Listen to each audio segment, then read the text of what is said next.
gentlemen, boys and girls, welcome to this, The Odd Side of Dice.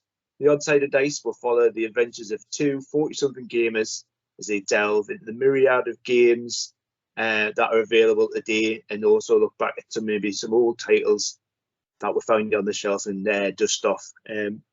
Joining me today, as always, my partner in crime, my said other 40-something, Kieran. How you doing, mate? Very well, mate. Very well. I'm shocked by the level of shirt that you've got on, but yes, it's actually, yeah. I was slightly considering the polyester that might be causing static that the polyester's causing might actually interfere with our signal, but so far it seems all good. So well, you never know. Well, if it's not with the material the shirt's made of, it's the loudness of the shirt that's going to dull you down a little bit, maybe. I think. You know what I mean?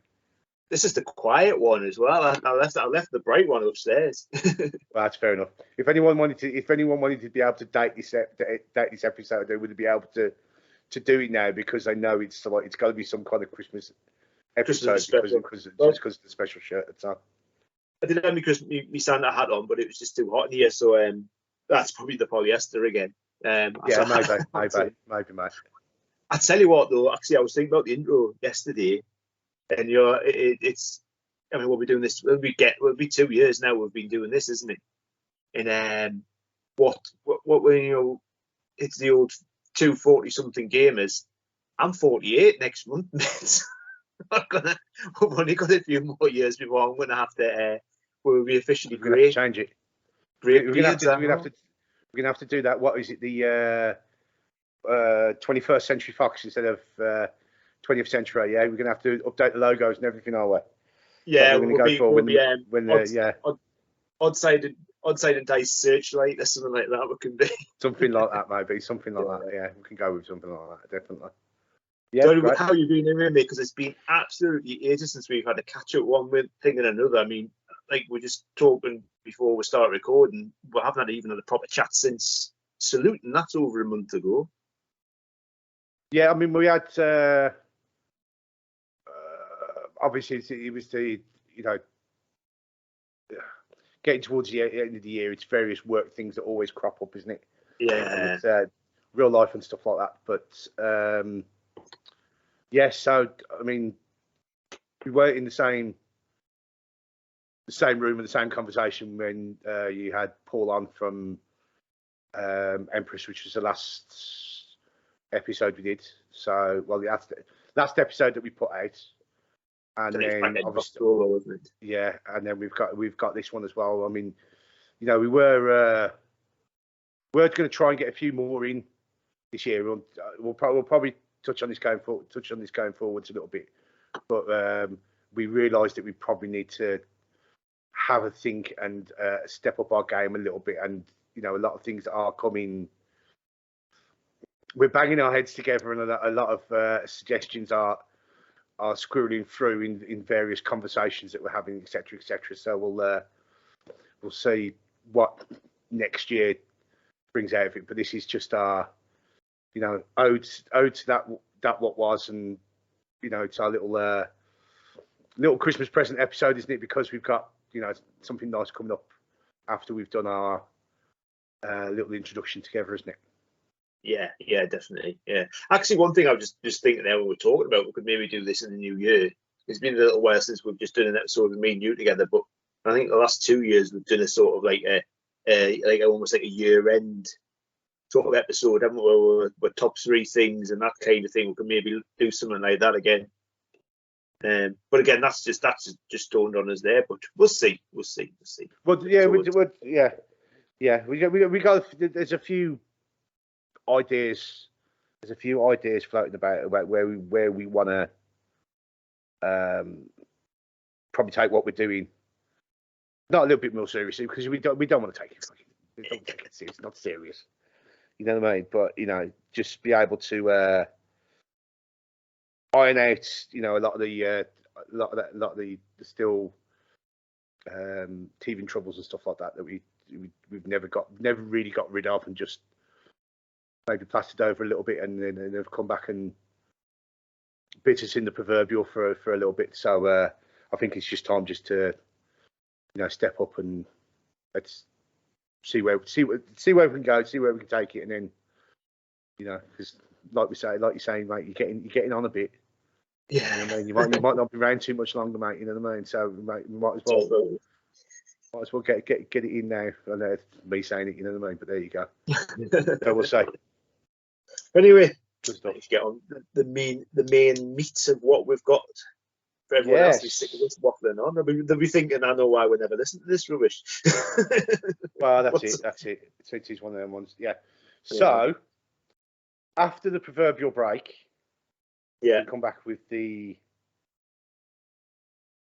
probably the reason why most people have tuned in to actually watch this episode. We'll probably have to put some like the little the bar counters in the time settings in the description below, just so everyone can bypass all the waffle and get to the bit that they actually want to say. So yeah, it's one of them ones. I'm super chuffed with being able to get this person on that we're going to speak to, and it's one of those ones as well that it's just tied in perfectly with something that we're been trying to do over the years. So hopefully, touch wood, there's going to be some a big reveal and a big talk about how we're going to go about finalising our year for support for Models for Heroes. So yeah, it's going to be coming up after the break.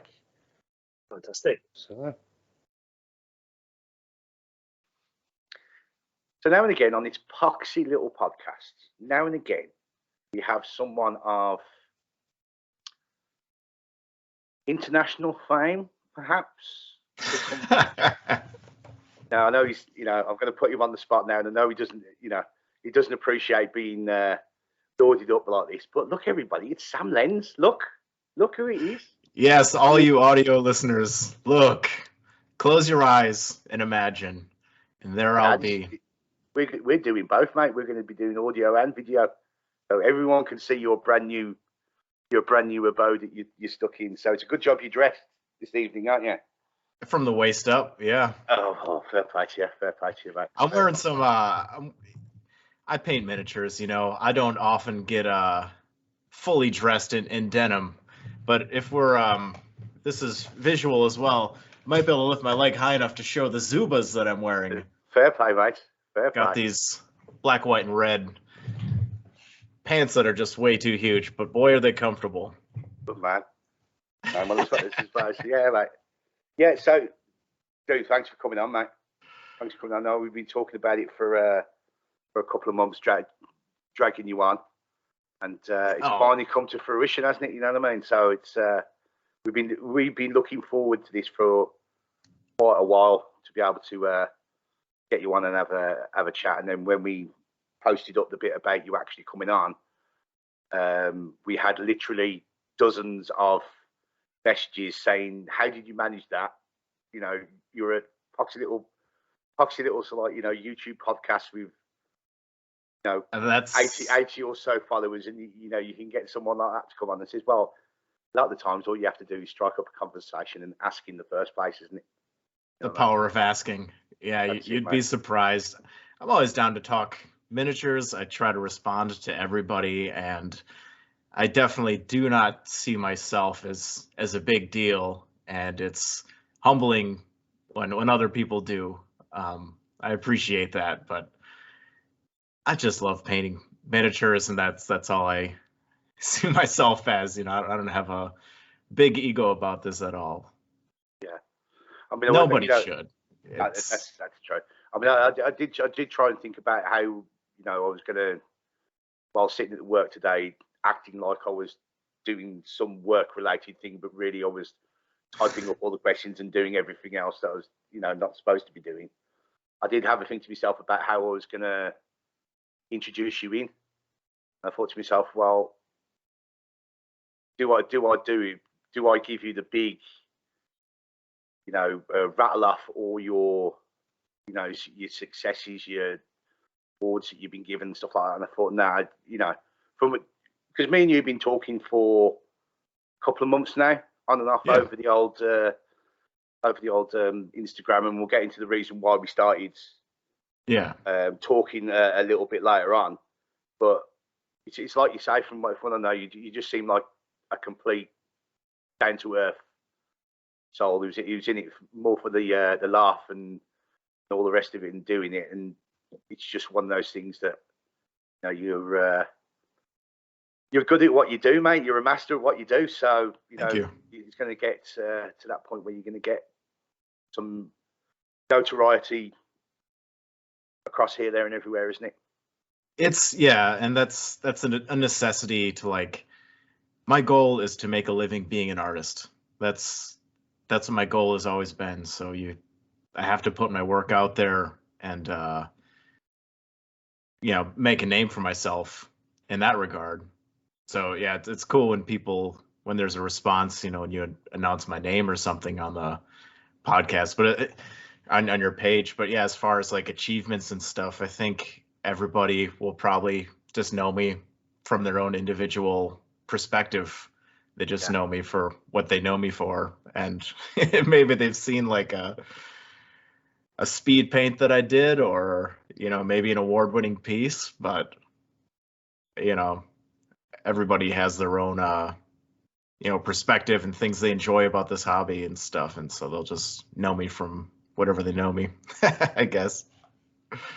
Well, I suppose that there is going to be people who are listening and watching, whichever way around you want to go around, whether you've got us on your laptop while you're sitting there at your painting desk, or whether you've got us hooked up to your phone, which is hooked up to the radio in your car, and you're listening to us on the way to wherever on the road trip, which is one of the things that still makes me a little bit small, that that people from around the world are listening to some sad old grummy 40 plus something talking about basically toys and finding it interesting and finding it listening. So I suppose what we should do is maybe give you a chance to give yourself a bit more of an introduction about where your history was, etc., and all the rest of it.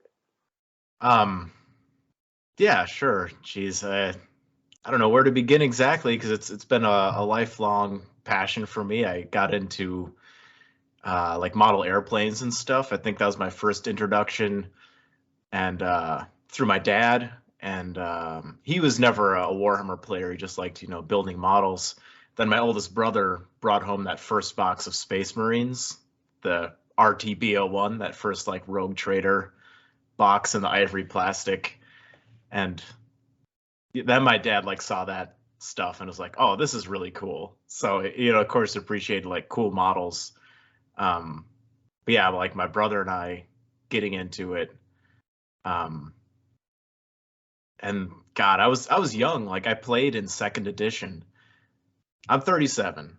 So I was probably like 8 or 9 when second edition 40K was happening. So who knows how much I, really retained and stuff. I've got my old like Orc Codex and stuff, and we'd like play out in the barn on a sheet of plywood, make our own scenery and stuff. You can get some pretty fancy results with just a can of spray paint and a sheet of styrofoam. That sounds fun. Oh yeah, I remember those days. Yeah. Yeah. Look at the crater I made, and you just like melt things down. But I've always been, painting for the tabletop and stuff. Fast forward to like 2008, I went to my first games day and looked at the Golden Demon competition. I think I was working at a tattoo shop at that point, and I've been drawing and illustrating my whole life. And then I see the Golden Demon contest, and I see where like the skill level is at, and it things just kind of clicked. Where I was like, all right, I'm always painting for this kind of quality versus quantity equation, just trying to get my orcs on the tabletop. But why don't I allow myself to just paint something as well as I can, and come back next year, enter, see what happens. So yeah, I came back in 2009 with 3 different entries, all from my orc army that I continued to use as playing pieces. And I squeaked by with a bronze in the 40K unit category, my orc knobs, and I got to shake Jervis Johnson's hand upon receiving my award, and that was pretty cool. Yeah. From there, I got a taste. It was fun. I really enjoyed. I've always, I enjoy art massively. So having these orcs that I was especially proud of and getting just that little bit of recognition was inspiring. So, I got fired up and I went to the next competition around was at Adepticon. So I brought like 5 entries to that. I won nothing, fell flat on my face. I was sad for like half a day, and then I just got back to it. And gradually, I just started enjoying painting more than playing the game, even though the game provides, an extra level of motivation. But I just kept going to competitions. And beside that, I'm working at a tattoo shop, making a living being an artist. And I find, through Cool Money or Not, I find Roman Lapot's blog, Massive Voodoo. And I see he's teaching classes. He's making a living being a miniature painter. And I don't know, he's made all these tutorials, and I took a lot of inspiration from that. Then the tattoo shop closes down, and I'm like, all right, I could go into business for myself. I could continue doing tattoos. I could try to find a job at another shop. Why don't I try miniature painting? And so I started taking, there's a bit of an overlap of taking commissions towards the shop closing. And yeah, so I started taking commissions, and I kept competing as a way to create a name for myself and just remain relevant, try to get into magazines and stuff. It's a good reason to push yourself. And now it's almost 2022, and I've been doing this for like 10 years, and I've taught classes all over the US. I've gone up to Canada to teach, and I've come over to England, taught a small class, and went to Warhammer World. And now I've taken all that experience. I started putting that into a Patreon since COVID started. I had to shut down all my traveling plans. And so I've been running that for like over a year now. And fast forward to this call, and I'm recording a podcast with my friend Kieran. So that's, there you go, mate. There's my brief history. I didn't put anybody to sleep. All that other stuff that you talked about is null and void until you reach this point now where you and me are having a chat, isn't it? Exactly. This is the pinnacle, mate, isn't it? It's the pinnacle. There you go. This is the moment I've been waiting for, and I didn't even know it. Yeah.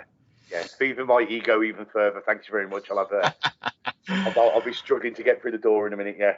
Fair play. Yeah. You see, because it's again anyone else who has the sort of the road that you had and the road that you alluded to just then, I think will be a lot more big-headed about the whole thing compared to what you are with it. Man, I forgot to mention Tabletop Minions YouTube channel. That was a huge part of it too. I met Uncle Adam at the tattoo shop. I would be remiss if I didn't mention that. Yeah, but that's why I'm a household name, is because of that. Yeah. As soon as he lives quite close now, you can come round with a bit of a stick or set his cats on you and something like that, couldn't they? Yeah. Yeah, definitely. Yeah. So I didn't know about the tattoo bit. Didn't know that about you. So, I mean, because I've got a bit of ink work here, there, and everywhere. Yeah, so I know, I'm sure. So did you have a style when you were tattooing as well, or you were just still experimenting with everything when you were working at the tattoo shop? That time, I look at that, like I never went to school for artwork, just taking as many classes as I could in high school. But I look at my time as at the tattoo shop as my training. I worked there for like 4 years, apprenticed for a year, and it made me like 10 times the artist I was. I started looking into color theory and making more paintings and stuff in my downtime. And I would also, in my downtime, I'd sit there and work on miniatures as well. But I would try all different styles of tattooing. It would depend on what the people would bring in. Of course, I have my own preferences, but sometimes people want butterflies. Not everybody wants like a screaming skull tattooed on their fist or whatever. Yeah, I did get to do some pretty like heavy metal tattoos my time at the shop as well, and then you have the bread and butter pieces. You gotta make these little memorial tattoos that are pretty for people's grandparents or pets and all kinds of things. Yeah. Because I suppose that might have. So did you start the commission painting after the tattoo? Is that right from what you said? I went into it harder after tattooing, but yeah, there's some overlap there where the last year or so I started taking commissions, and I wasn't tattooing. I'd sit there and paint up a set of I think the first big commission I got was a set of Space Hulk. Yeah, and I just always on duty, I got free time, might as well put some work into something. Yeah, because probably working on those, like you said, the milk and butter tattoos, the butterflies and the memorial stuff, actually probably geared you up to working with what people would want from their commission pieces that are then brought to you, even if it wasn't something that stimulated you artistically to do. You'd still understood that at the end of the day someone's paying for it, so it's a case of you have to give them what they want at the end of the day, don't you, I suppose? Yeah, and if you're a commission painter and you're listening to this, just you can say no, go with your heart, but sometimes you take on those jobs as a challenge, or doing commission painting was cool because it brought a lot of projects across my table that I wouldn't normally choose. I haven't painted a lot of Eldar for myself, but I did a lot of Eldar commissions. I painted a couple of those armies. There's this one, the Phoenix from Kingdom Death. I hated that model. I hated the entire process. I think that was my most disliked personal model. And then you paint it up and you put it out online and people love it. So it's just kind of funny what you may not like something, you put it out there and it speaks to people. But yes, it definitely geared me up for all right, this is work, this is play. I suppose one of the things would be that you'd probably known you were getting the name for yourself when did the commission bit ever change to being stuff people would bring you stuff and say I wanted it done this way, to there's my stuff, just do what you want with it? Yeah, eventually it changed. Yeah, people stopped sending me it's really funny to get a hey, can you paint my plague bearers? I saw the Grit and Clean one you did. I really liked that, but I want you to paint like Ben Comets. Well, why don't you just ask him? Yeah. There are some instances like that. I found that whatever I would put out there, I would attract. So if you're painting armies all the time, people are going to come and hire you to paint armies. And whatever game you're playing, fans of that game are going to come to you. So at a certain point, I transitioned. It's I can't do armies anymore, man. I'm not progressing in my talents. So I started doing more single miniatures and just putting that work out there. And now that's all I do. Maybe a group of models or something, but yes, single miniatures all the way. And people are coming to me because they like my style, not because Ben Comets was busy. which must,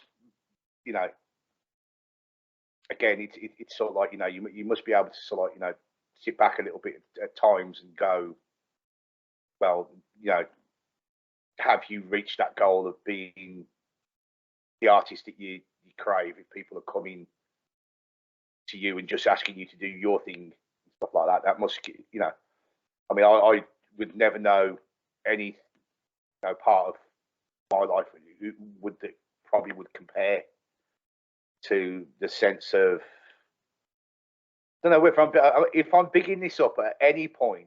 You can tell me to shut up. You realise that, don't you? I won't be thinking this, but you know, the immense amount of pride you must get and that release of endorphin you must get from when stuff like that happens to you must be, I don't know. Oh, you know, moments like this it's making me reflect back and feel a little proud. But yeah, it's still just about the painting at the end of the day. I don't think like, wow, fancy, you know, look at myself, like, you know, yeah, I'm just painting and trying to reach my own personal best. And there's always more to learn. It might seem like I've come a long way, but I have so much further to go. So many more like great works that I'd like to achieve. Ideas I have and things that I, you know, don't know what's coming in some cases, because every piece is a bit of an experiment. But yeah, I've always just been focused in on the art. I don't know. I'm starting to tangent off as I often do. But it's all right because it's a good job we haven't got Ian on in this conversation, because he's the master of throwing any conversation into as many tangents in as quick a time as possible as he ever wants to do. So it's all right. Okay, you know, I can understand that maybe if we got the two of you in the same room at the same time, you know, something might implode somewhere in the universe and we'll all get sucked into somewhere or disappear off the face of and be floating about in the ether forever and all of it. Get stuck in an endless podcast. Yeah. But then again, that wouldn't be a bad thing. That wouldn't be a bad thing. As long as the fridge is kept stacked, all the Yep. relatively refreshments that are needed, then we'll be okay. I think we'll be okay. So like I said, so when I announced about you being on, and so like, you know, the people who, you know, disregarded us as being a poxy little podcast came on, we did float the idea of that because we got someone like yourself on, there's quite a few people who would never come up to you and ask you a question if, for example, they saw you at one of the shows you want. I'm sure, you know, sometimes you might have a queue of people at various shows that you've got to filter your way through. So we thought we'd give them a little bit of a chance to broach a question to you. And we picked out yeah. That's funny. When I was at Warhammer World, somebody recognized me but didn't come up. I don't know. I think that a friend of theirs messaged me later or something after I was already back in the US, but they're like, yeah, I saw Sam Lenz at Warhammer World and I wanted to go up and say anything, but I didn't go and talk to him. I've had the same thing at conventions. Like a guy came up, he's like, hey, can I take a selfie with you? I was like, yeah. You know, we take a picture together, and he's like, yeah, my friend was too afraid to come up and talk to you, so I'm going to show him this now. It's like, dude, never wind him up, yeah.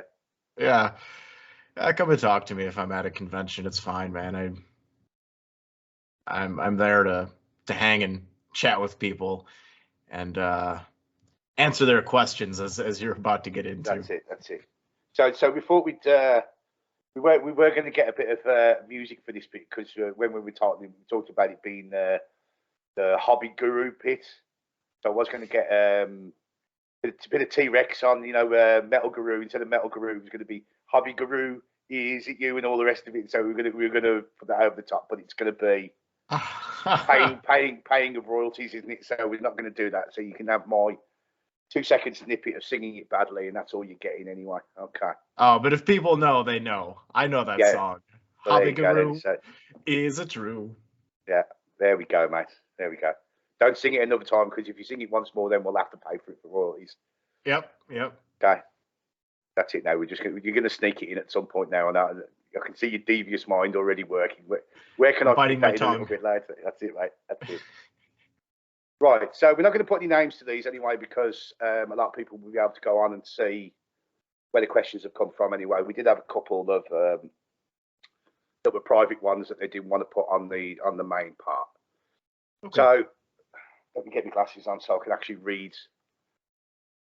these questions. You've got all this to look forward to, mate. Being only 37, yeah. I'm 46.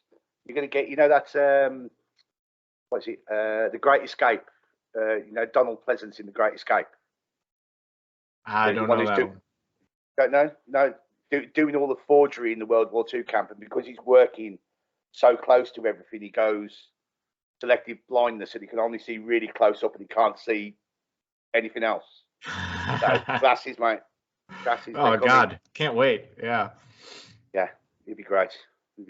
So, so the first one is going to have a look at new painter vibe instead, and they did put, well, what would be your top, I think, half a dozen tips for a new painter, but we won't go and get you to reel off everything, because you've got the Patreon, because you've got Twitch as well, and all the rest of it. You will cover a lot of this stuff in your own material that you've got out there on the socials. So if someone want to jump in a bit more deep dive with the shall we call it the Sam Lenz method, that they can find you. So it would just be, what would be probably your top tips to someone who's starting out as a new painter?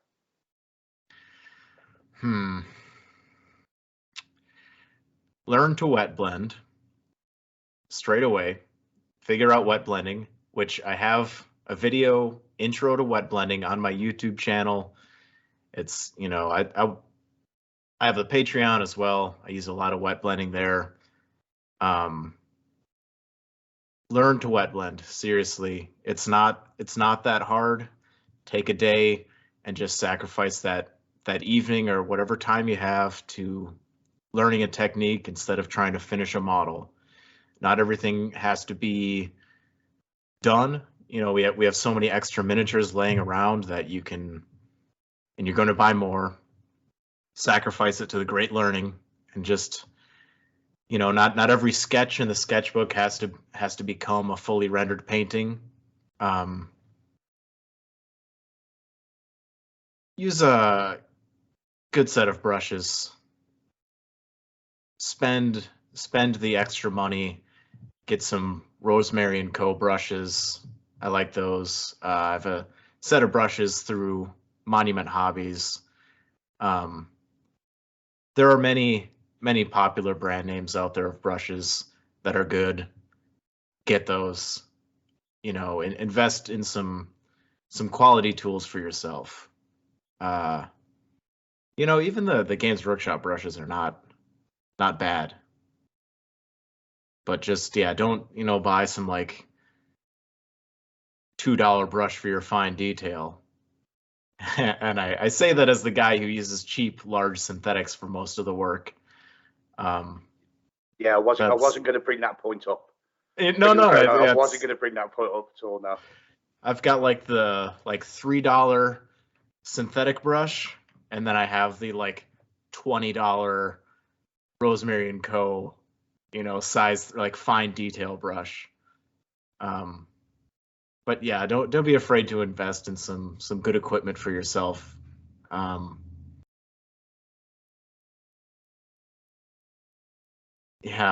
If you can have like a dedicated space or something that's quick to set up, that's very conductive to the hobby process. The fewer blocks you have in your way, the easier it is to just sit down with the limited amount of free time that we have.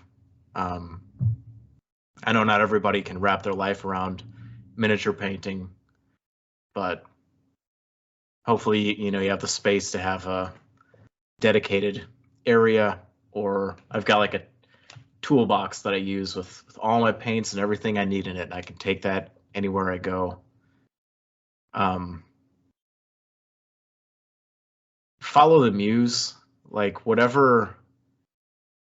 People talk about piles of shame all the time. It's just a hall of potential. Whatever inspires you, go after it, and try things that you're going to fail at. That's the only way you get better, is through failure. I think a lot of people are afraid to risk it because they're trying to collect an army, and all this time has to be spent just getting an army done. But going back to that, like just taking time to practice something and do it well, like get good at edge highlighting or whatever. Yeah, most of my advice is mental. It's not like you need products A, B, and C. The truth is there are a lot of good products from a lot of good brands. Yeah. Yeah, because that was something that I was gonna touch on so like one of the there's a couple of little snippet videos that I've done for Instagram over the last month and a half, little like 1 minute with some when I'm just like old man yelling at clouds and all the rest of it. And so like one of the things was going to be about what seems to be a lot of the times a lot of people will say that you have to have certain things to be good. Mm-hmm. Yeah, that's the gear envy side of things. Like, yeah, if I don't own this particular airbrush or something, it's why begin when I don't have a Mercedes Benz, so why would I even try to drive? Like, yeah. So you've got someone who's more visually out there, like Duncan Rhodes, for example. Yeah, a lot of people who are in our hobby will know him through his time with GW, doing the GW painting videos.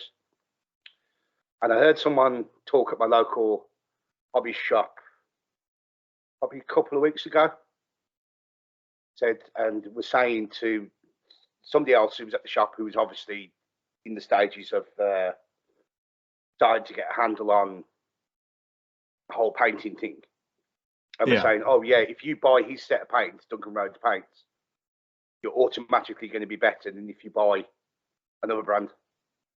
And it got me thinking to the point of, but surely it's not the product you use; it's you being able to use the product you have is more important. That makes sense. Yes, like Duncan makes nice paints, but it's those tools in his hands. Like, he's still those are the conduit and Duncan is the spark. So yeah, it comes down to technique. And like my paint set is a hybrid set. I just pick the colors that I like. I've got a lot of Vallejo and P3 paints, and they're all mixed together, and I wet blend them together. They don't melt upon contact or anything. Yeah. It's a tricky question, because I don't doubt that those paints are quality. So, quality materials can make for good work, but it's not the Matrix. You're not going to automatically download this information and know Kung Fu because you bought the karate pants. That's it, mate. That's it. That's probably the best analogy I've heard, to be quite honest. I'm going to use that one. I'm going to nick that one and I'm going to use it for myself. Yeah, it's a good way to wind it all up simply. Yeah. I hope everyone who's listening to this is seeing why we invited you on, because it's just like, it is literally guru level of words that you're using and all the rest of it, you know what I mean? Well, thanks. Yeah. So mostly I'm answering your questions with like questions of my own and just theory and philosophy. So I hope that's informative for people, because everybody has their own path and their own way. And I learned that through teaching, to be able to describe things, in 3 different simple descriptions. Everyone's mind is going to kind of catch on things a little differently. So yeah, I hope it's working. Well, we'll see, mate. We'll see. We'll see what the comments, brother, whether the majority of them was, I didn't know what Sam was talking about, but it sounded good.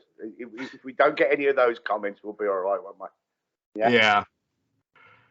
Right, I'm going to jump around the questions because there's one that actually feeds off into stuff that you were just talking about. One of the ones was asking about yourself. So, what is the most challenging or the most difficult either technique or tool that you're trying to get your head around or have actually got out the other side of it that you found in your journey that you were going through? Yeah. I think the hardest thing to explain and get right for people is non-metallic metal. I can paint it, I can make things look shiny, but it's always a little bit tricky, because there are many ways to slice it, and I feel like when people are learning non-metallic metal, they apply every style at once. You've got the sky earth, what I like to call museum quality lighting, where there are like 3 different light sources. Then there's the environmental reflection, where you have colors being reflected on the armor.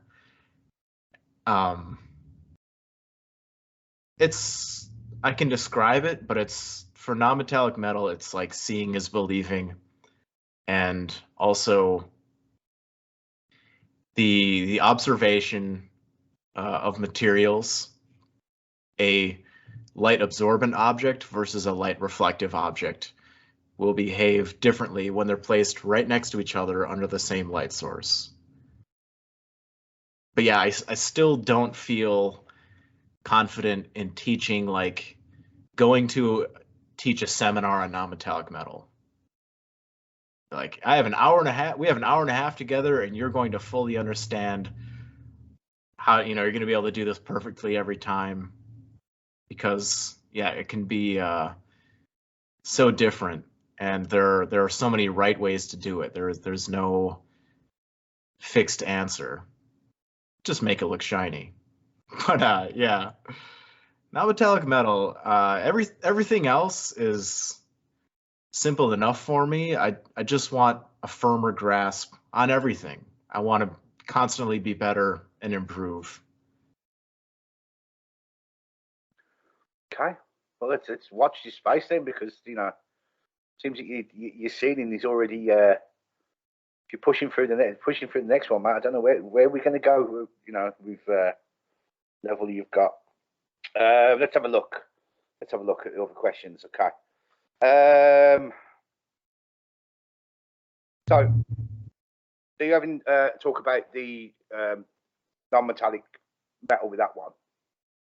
It seems that that's a lot of the times you get at different stages, you get different techniques that come to the fore, different I don't know what we call it, different styles, but different flavors of the month come in repetitive when you're looking at probably competition pieces. So one of the questions that was asked was, again, probably following up for the new painter, is what advice would you give to anyone who's about to go or wanting to go into more the competition side of painting? Yeah.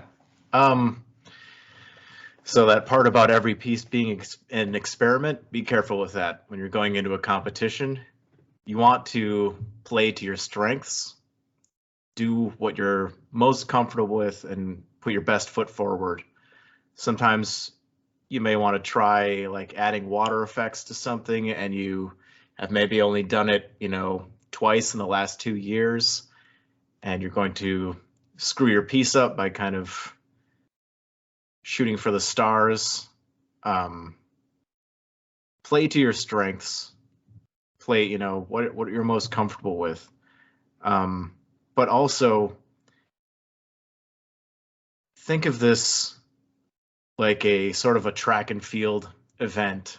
Like here you are, you're able to sign up for all these different activities that you're good at.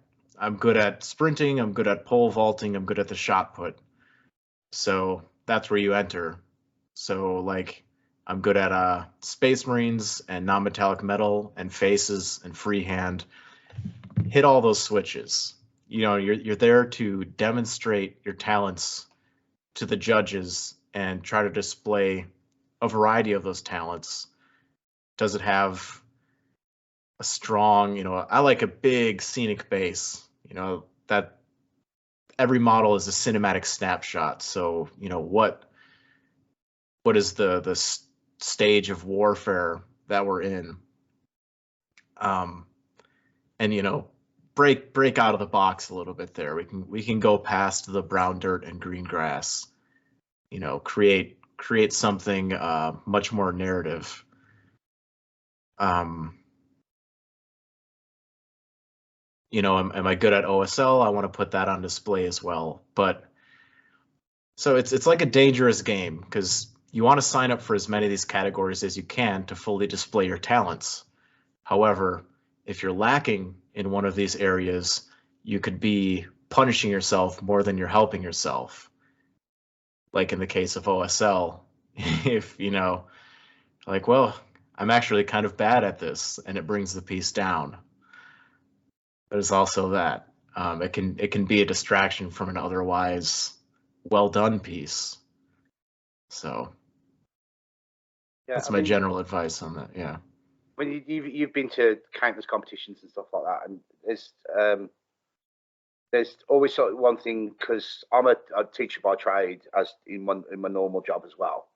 Cool. And there are always those times when you're trying to get over a subject to someone who you're talking to, and automatically they can see when you are not switched onto it and you are not into what you're talking about, and really, you do it in a little bit of a lackluster way. So we have to think about the different techniques that come to the fore. Even if you could, say, for example, do non-metallic metal, for example, okay, and you knew that probably was going to be maybe one of the examples of painting styles that was going to be to the forefront for a certain competition, like maybe judges are going to be there and know they like that style, etc., etc. So you're painting to please the actual judges who are there, but it wasn't really something you enjoyed. Have you ever seen it come across in someone's piece, or that they're putting for the competition, that you could tell that they weren't really buying into the techniques they were using? Does it come across in a finished piece, if you know what I'm saying? Yeah, I've seen that before.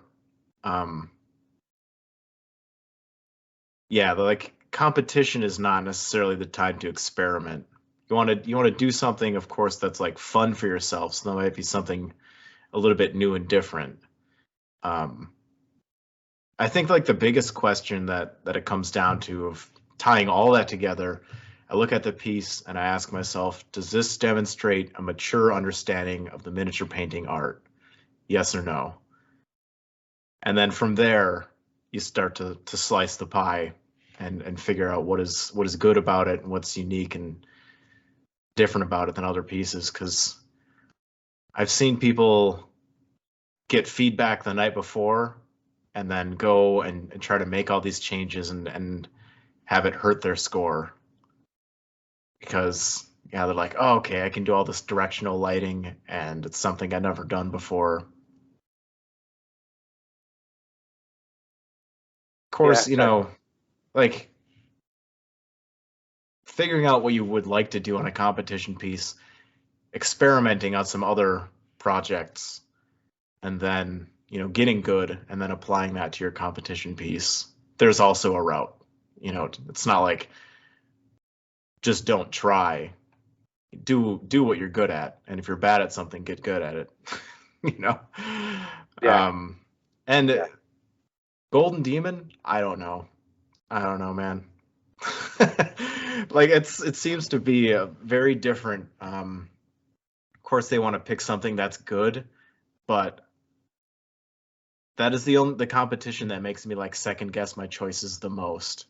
And I feel like that contest you can really punish yourself by kind of going out on a limb and adding that large scenic base.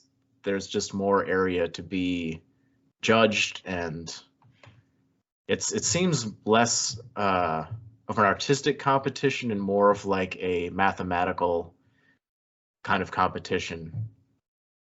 Like you want to make sure everything is done to the same level. Feedback I got one time was like, this is a good piece, but you put a lot of extra attention onto the face and hands. We're talking about a great and clean one. And the judge is like, but the underside of the stomach is less done.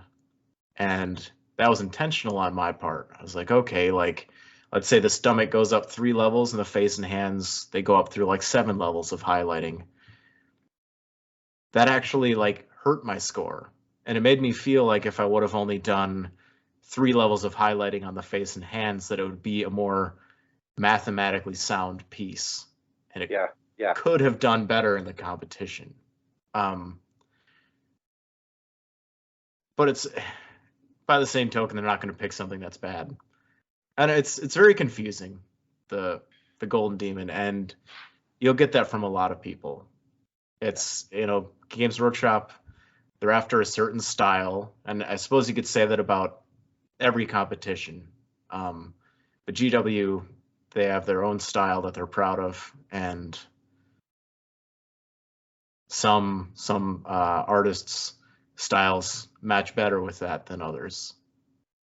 Do you see it with that? I mean, because obviously you've got the Golden Demon over in the States, which was at Adepticon. Am I right with that? It's changed now. It's no longer there, is it? Have they changed it somewhere else? They would do Games Day, and it would take place there. Oh, right, okay. So they do their own event. This next Adepticon is the first one where Golden Demon will be at Adepticon.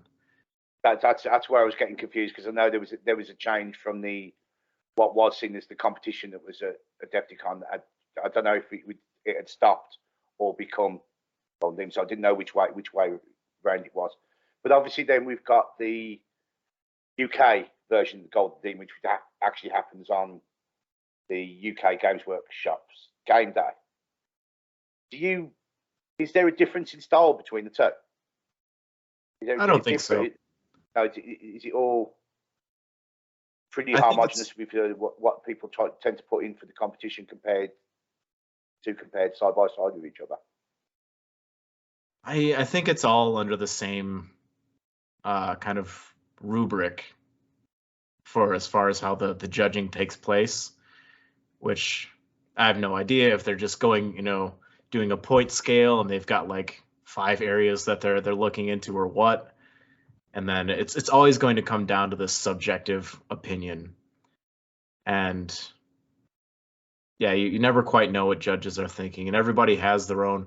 It's like me with the tattoos, I would prefer to do a skull instead of a butterfly. Everybody's has what they like, and they're not going to be able to help but to apply that, like whether they prefer sci-fi or fantasy. That's why I have a group of judges to kind of determine things. Yeah. But don't beat yourself up. It's always subjective. And everybody's entry is as important to them as yours is to you. You need to be able to look at your own work and see the flaws in it, and don't look at someone else's piece and try to tear it down to your level. Rise up to the challenge. Do that pull up. Don't bring the bar down. Yeah, I mean, I can suppose you can say as well that a lot of people who maybe go to the first competitions as well, if they go there and at that point it's probably the best thing they've ever painted, and they're rightly proud of it. And if it doesn't do any good, like it doesn't review your first one, you don't get on that awards rostrum straight away, for example, that don't let the criticism, not the feedback, don't look at it as being a complete criticism of your work, a lot of the times the feedback is there to let you enhance what you're doing, isn't it? Exactly. And if this is your best piece, then you've already won. Like, there you are. You've done your best work. That's a personal best. You know, of course, like, winning an award feels good. You know, getting some recognition and such. But you know, we also live in the time where you can put this up online and get more eyes on it than the however many hundreds saw it at this contest. And just you can get some validation that way, but I don't know, that's never been what I'm not like chasing some kind of validation. It's personal best and deadlines. Like, you've got to have something done in time for this contest, and you do your best, show up, expect nothing, and hopefully something comes out. Enter as many categories as you can. But it's not the, I hope it doesn't stop anyone from painting. Just, you know, just like losing a game of Warhammer shouldn't stop you from playing. Hopefully wasn't, you know, is enjoyable just to get to that point. Yeah, right on, man. Right on, that's what we want. See? All I want people is to be sitting on the floor now at the moment, listening to this, and, you know, cross-legged and just soaking it all in, and just, you know, just going with it, man. It's because it's all great. Right. Cool. Let's have a look. So, okay. So the final three then are directly towards yourself, not asking for advice, but asking about your. So the first one. So what was or is the miniature project that did take you the longest time to finish, or is still ongoing? So what's been the piece that's give an idea about something maybe that's, you know, time scales wise, about where you could end up going down the rabbit hole with this whole miniature painting thing, couldn't you? I feel that dioramas are the pinnacle of miniature painting. I've done the fewest of those out of all my projects because it is such a momentous investment of time. And so my favorite project it's called Dimensional Bleed Through. It's a big diorama that I painted for, I won Best in Show at the Nova Open, but this was a piece where I was trying to take a big swing at the crystal brush with it, and I got fourth overall. So it's just like just there, man, just there. Just a hair. I just wanted to get into the top 3 with that one. It didn't happen, and it didn't stop me from continuing to enjoy painting and stuff. But that project was the most intense thing I ever did. I recorded all the hours. It was over 100 hours. I never added it up, though. In the end, a friend gave me the advice. You know, obviously losing is still going to be discouraging for however long it takes you to get over something. And I had a friend tell me, don't add those numbers up. It doesn't matter. But I know for sure, because I filled up like a page of just like, all right, 2 o'clock to 3 o'clock. And, you know, just all the time that I recorded on this, and along those lines, to tackle a large project like that, make a checklist. That was the only way I got through it. It's like, all right, I need this, and this done today. I want to check off maybe 3 of these items or whatever. But yeah, I did all kinds of scratch building and sculpting on that. It had multiple models involved, and I'm a fast painter. Because of the wet blending, you know, just learning that and applying it early on. Still, the amount of time I sunk into that is a lot of time, even for somebody who's quick. But yeah, that Dimensional Bleed Through project was, there's a big painted backdrop on it and everything. That was the most intense thing. Yeah, well, I'm gonna find pictures and obviously stitch it into so everyone can see what we're what you're going on about and stuff like that. So Cool. I think I remember seeing that one. I think when I first heard about you when it was when you were guesting on Uncle Adams somewhere along the line. I think you talked about it before. So yeah, okay. Let's see. I did my Uncle Adam bit there, didn't I? Let's see here. Could complete one of these. Okay. So next one is your hobby holy grail. So is there one thing you wish you could do, or is there some project that's burning away somewhere deep in the back of the mind that keeps cropping up to the front? So what would be what's that one thing that you maybe want to strive for, but you don't think you're there. You don't think you're there yet, but could get to the point of being. So I'm starting to. I'm trying to feel while you're. I can see the cogs whirring away. Yeah, man. You know what I mean? I don't know. Like if I could just like quit working and not never have to worry about financial stress ever again, and just like create the greatest symphony I've ever created. I would do some kind of epic battle scene, like the Battle for Helm's Deep or something. Like something just massive with hundreds of models, and it's like that model train set that you build that you can't get out of the house because it's you built it this large and the door is only this large. Yeah. Yeah, I'll admit I don't have a very good answer for that, because like you never know what's around the corner, what kind of next piece where the inspiration is going to strike. Yeah, I can understand what you mean. I can understand it. It's probably a bit of an open-ended sort of question as well, but yeah. It can really vary. It depends on the day you ask me. It's like saying, what's your favorite band? Like that, it changes all the time.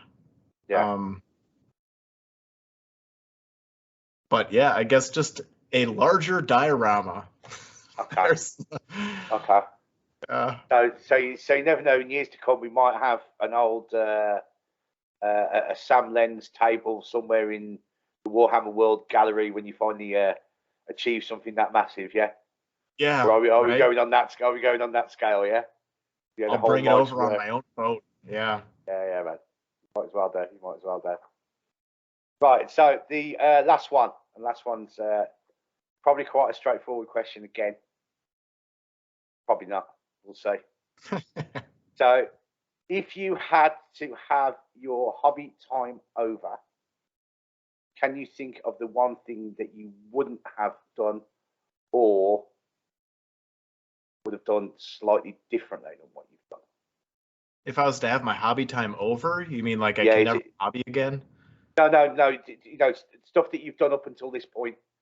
Is there anything you look back on that you go, I wish I'd never done that, or I wish I'd never attempted to do that, or I think that's where the question's coming from. I tried to read it out in the way that it would been asked, but I didn't know if it would. Yeah, like one of them ones. I regret undervaluing myself early on as a commission painter. That for sure. I regret not charging more money. But there are no projects that I look back at and regret. It's every project is a piece of me and has built up to whatever point I'm at. It's because of the time I put in along the way. Maybe that Kingdom Death Phoenix I could do without that. I just really didn't like that model. Yeah. Yeah. So yeah. But yeah, there's nothing. Well, so I suppose like one of the ways you could go with that, and again, it's something that I tell the students I've got, is a lot of the time you learn more from doing things wrong than you ever do exactly. doing them right in the first place. And the one main one, I'm going to go complete nerd because I teach people how to be electricians. That's my day job.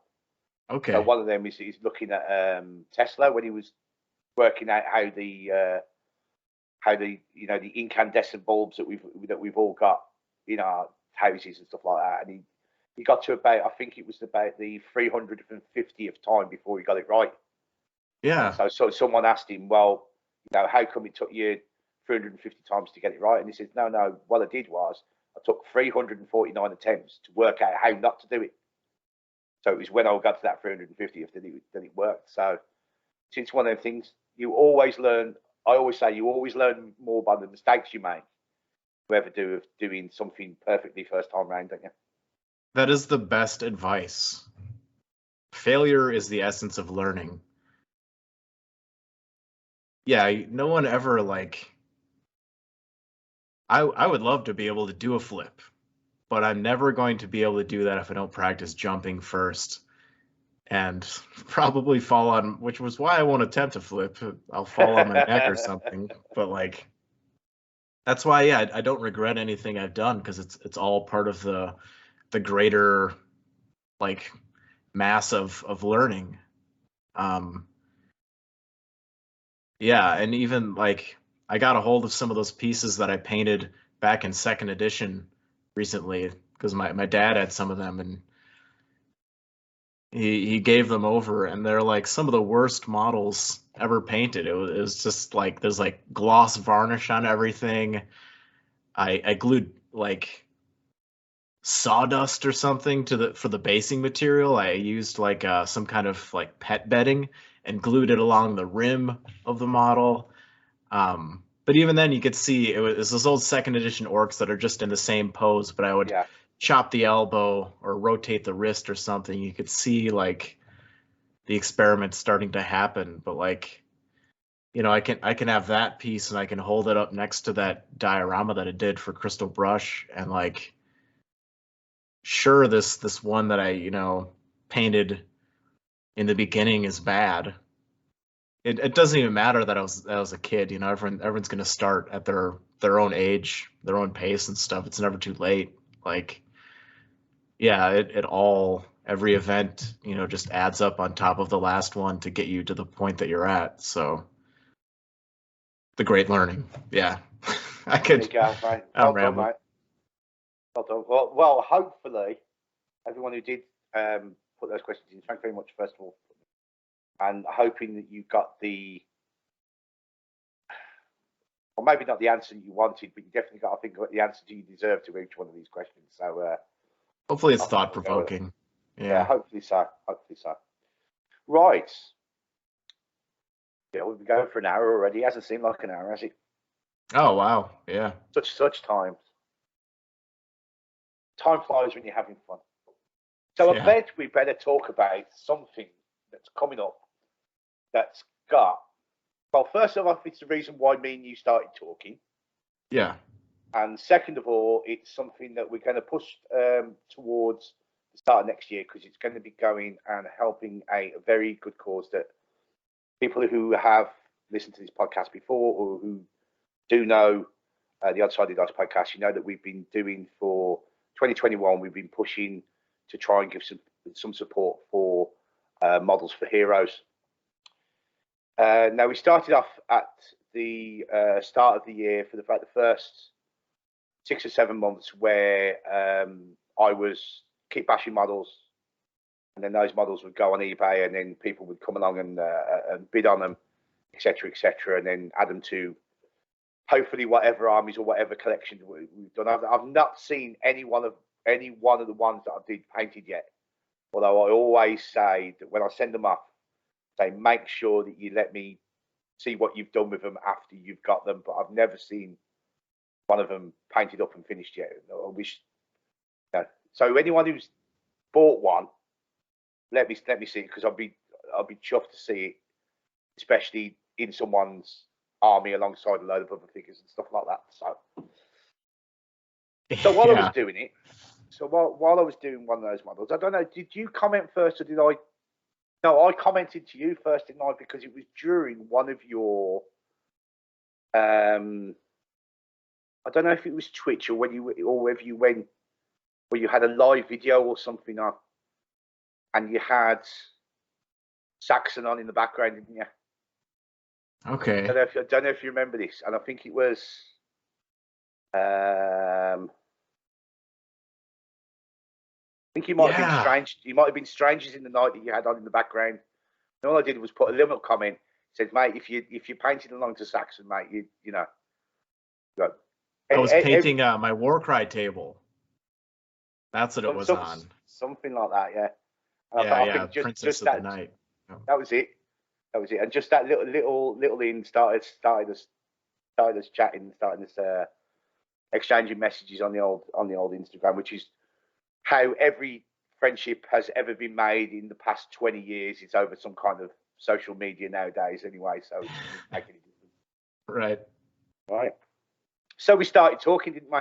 And we started battering out ideas. And I said that I was doing this thing for Models for Heroes, and I was trying to think of something I could do as a big finish off to the year. And I said to you, you know, if you wanted someone to build something to you, what would it be?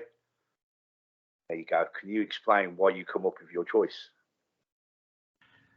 So, yeah, that AdMech model, it was like a larger. It's in like the Dreadnought class. You know, I put it in that kind of like larger Walker kind of model class. I don't know why I brought that one up, but it always looked like a figure from that game Joust. And it's another one of those kind of, you could ask me on a different day and I'd have a completely different idea.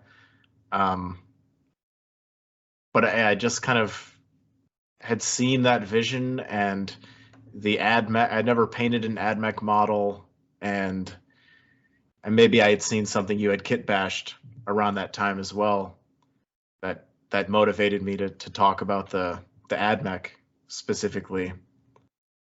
But yeah, just make me a space knight and I will bring it to life.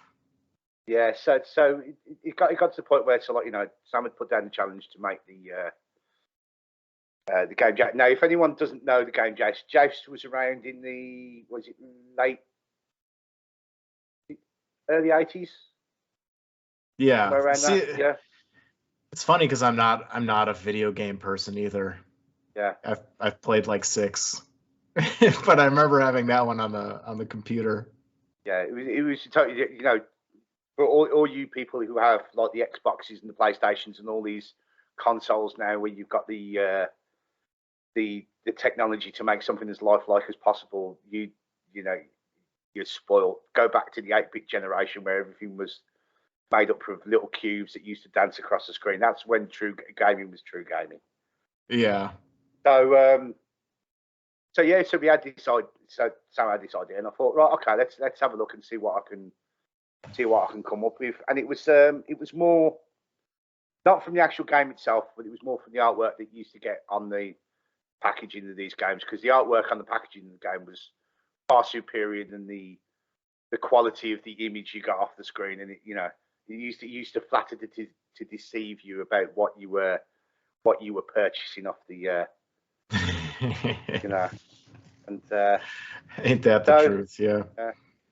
So I started building the way. Then it come to my mind that, so like, you know, well, how can, because this is going to be the end of the year extravaganza, and I want it to make, hopefully, as you know, want it to be a decent sum to push towards for the charity itself, about how I could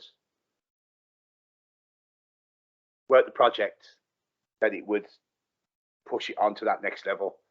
And I thought to myself, well, seeing as Sam suggested it, why don't I see if Sam wants to paint it?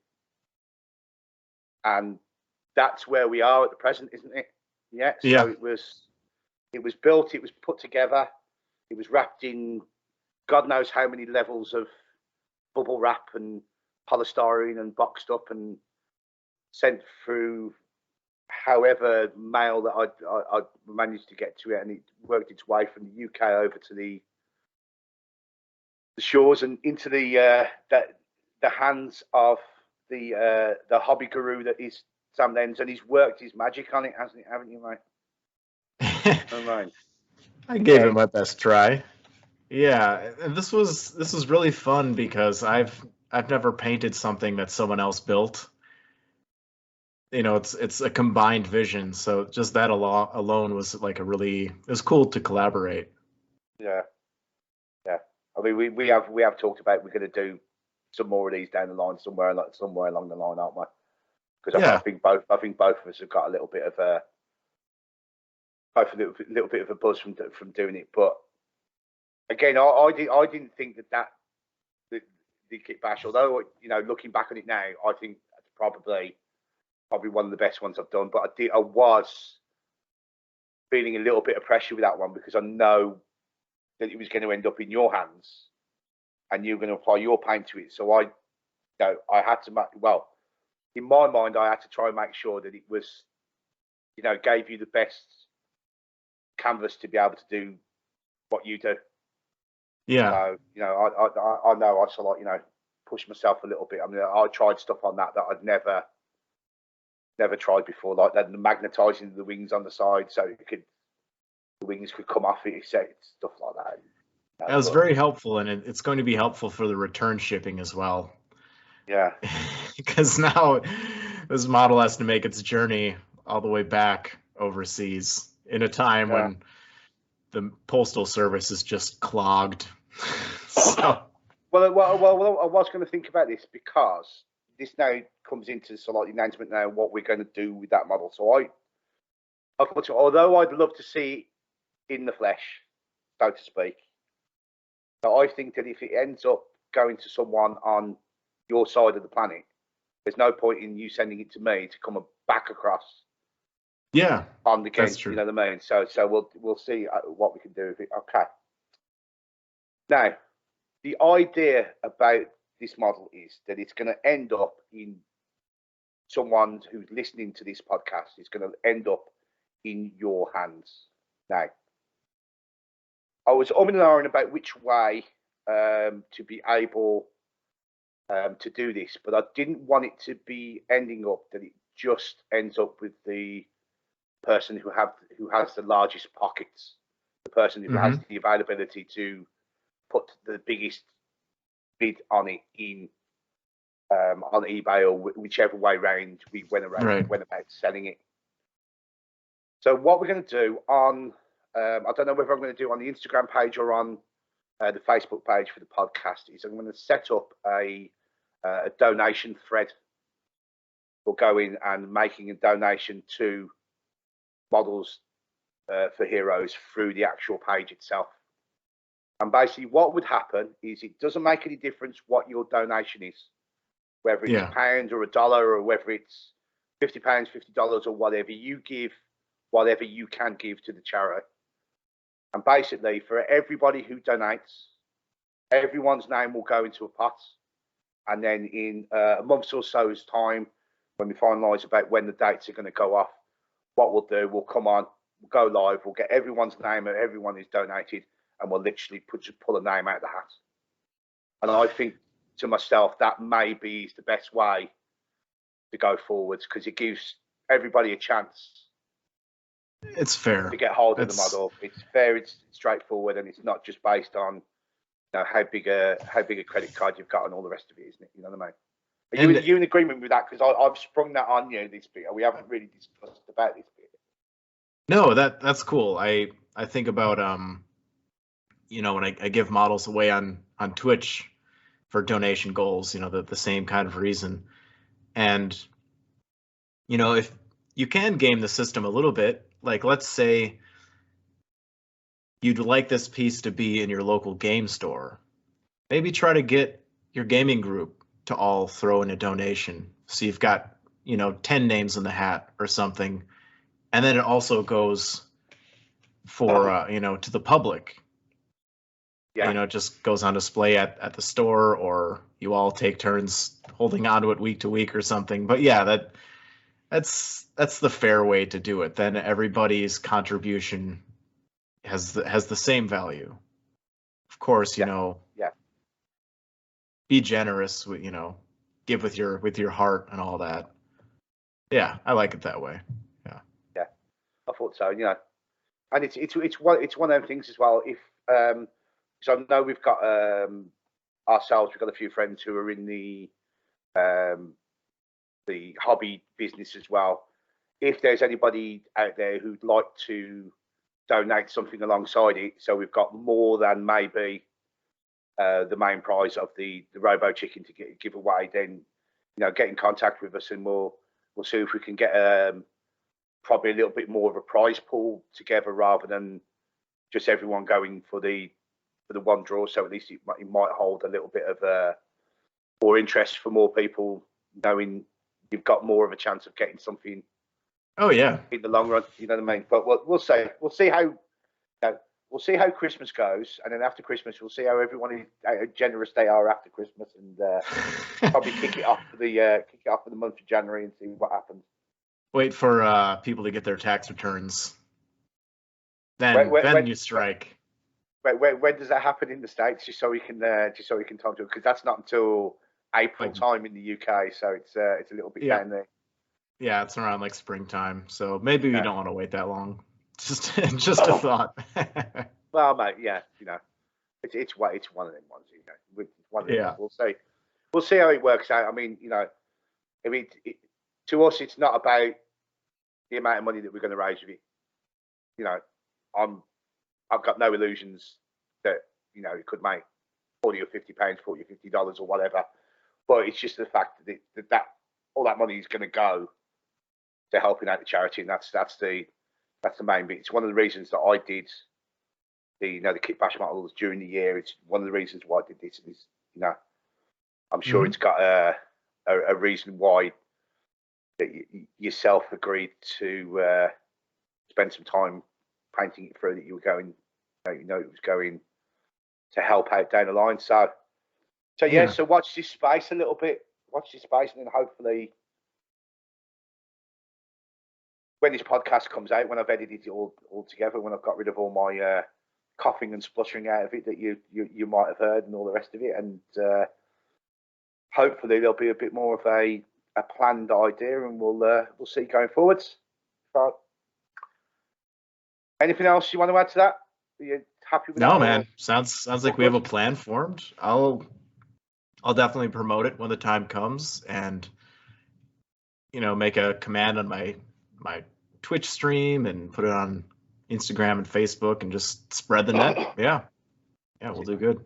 Just spread the net and catch as many as we can. That's right.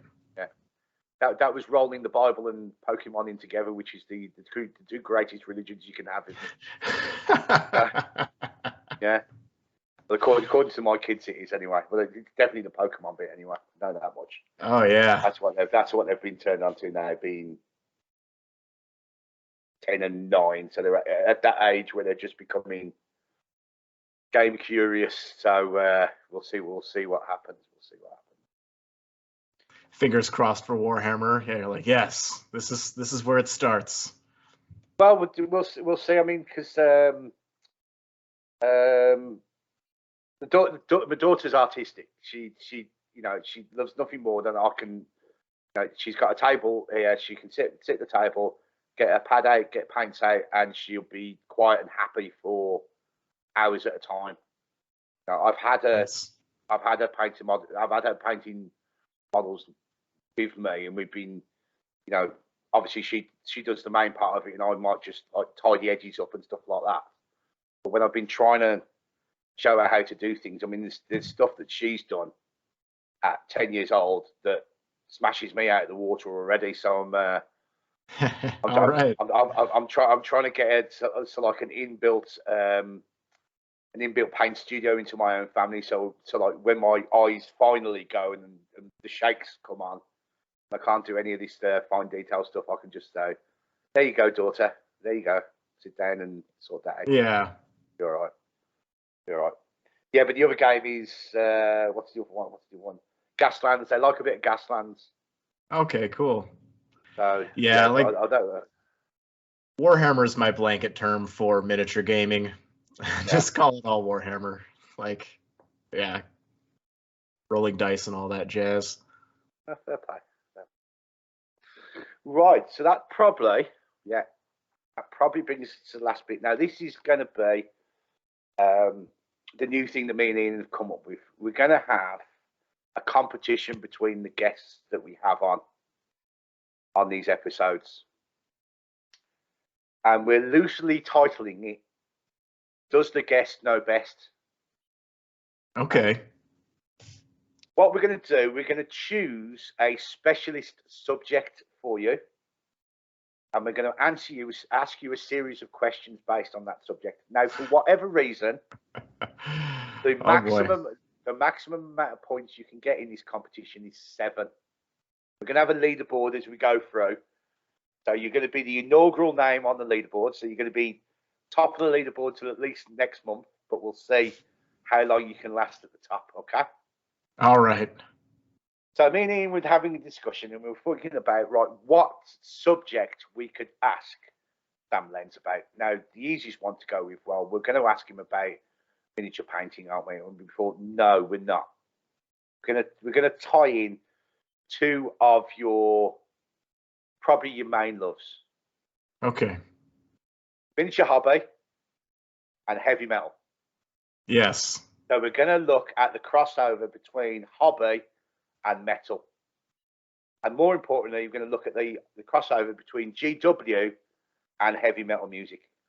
Right? I know where this is going. Yeah. Okay, let's see if you can get this right.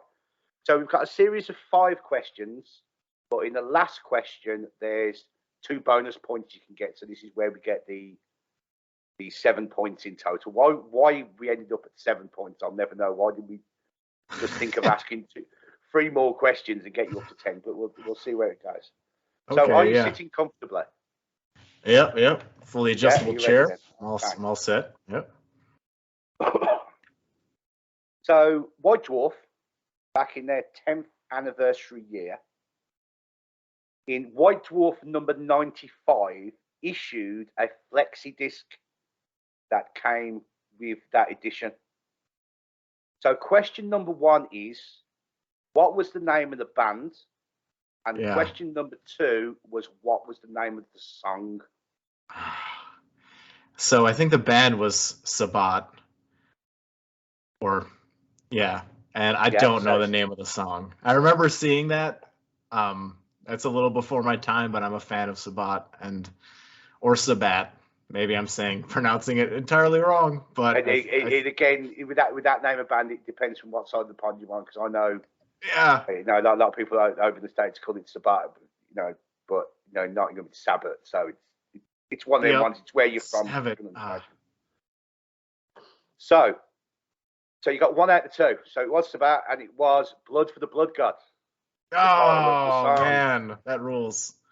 Okay, so that was the first 2 questions. So next 3 questions come on, basically come under the same way. So one of the bands that have become synonymous with Games Workshop is, of course, the band Bolt Thrower. Mm-hmm. Okay. So question 1, what was the title of the first studio album to use Games Workshop artwork as its cover? Realm of Chaos. Realm of Chaos is the correct answer. Well done. All right. Yeah, we've got there. Okay. So question 4 now follows on from that. On that album, one of the song titles is a type of chaos demon. Which chaos demon? I believe that's Plague Bearer. Oh, 2 for you, mate. Yeah. Yeah, the Bolt Pro question is obviously putting you in. Okay. So after that then, so in total,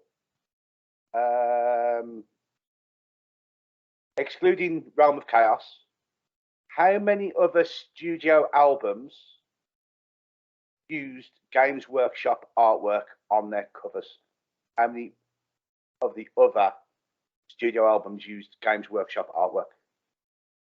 From Bolt Thrower or from the? Because I know Thrower, they. yeah, these Okay. are all Bolt Thrower. These three from Yeah. Bolt Thrower. Oh man. And you get a bonus point for naming the albums as well. Well, I want to say that the album War Master used Games Workshop artwork for the cover, but I could be wrong there. I'll submit that as my answer. Okay, so War Master is one of them. Yeah. Yep. Yeah. So War Master was the one that was done by Pete Nifton, who was responsible for all the Blood Bowl artwork, one of his big ones. And the other one was quite a later album, which was called Honor, Valor, Pride. Okay. Do you know that album?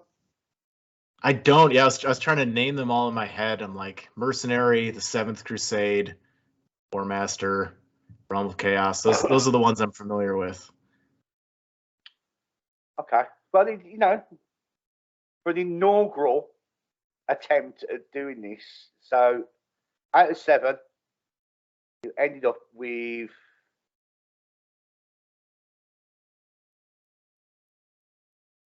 4.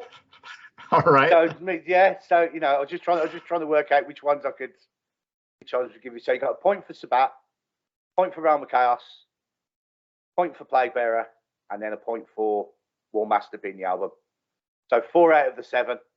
So that what goes at the top of the leaderboard. And if you want to play your air horn sound effect that you've got now on your mixing desk, and we'll see if it comes through after you. I don't think it. Yeah, I don't think it came through. But if not, I'll add it in. I'll add it in the edit when I do it. That it does come through. You know what I mean? So well done, mate. Well done. I thought there was a couple on there I was going to trip you up on. Yeah, no, man, those are very specific. You guys seem to know me well. Yeah. Well, that's it, mate. Come on.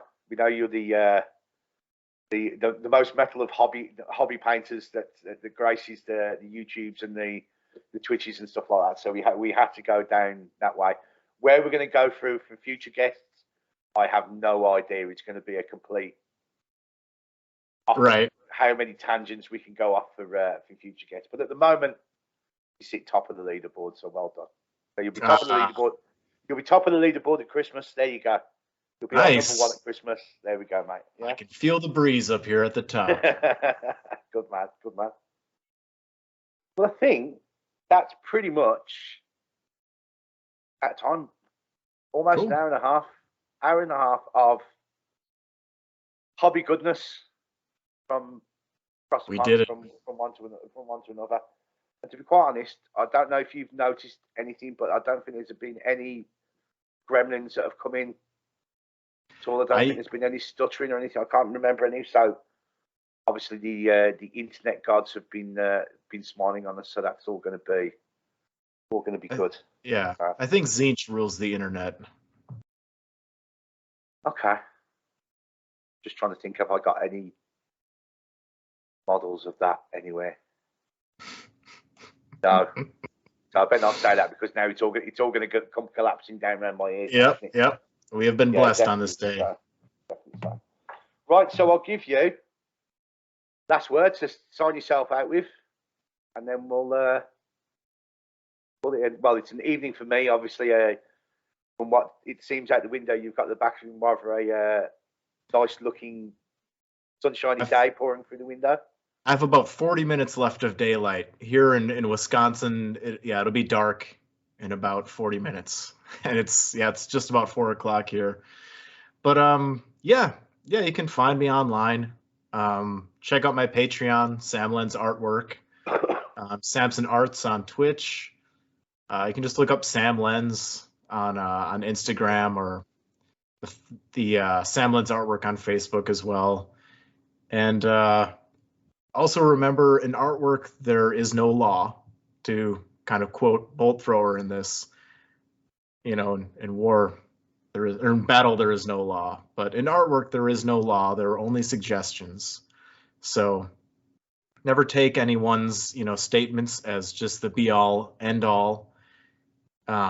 It's artwork, and the beautiful part of it is all the variety existing out there. So don't ever feel like you need to paint like any one person.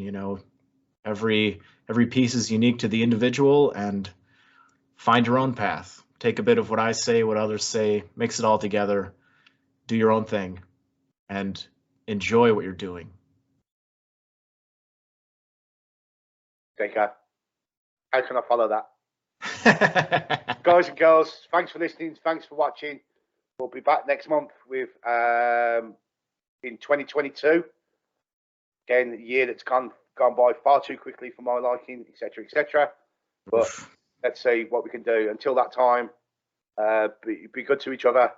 Have all the fun you can over whichever festive period you choose to follow or not follow as you see fit. And let's just hope we can get all out the other side of it. And let's hope it's better than the one we've just been through. Thanks very much, and we'll see you next time.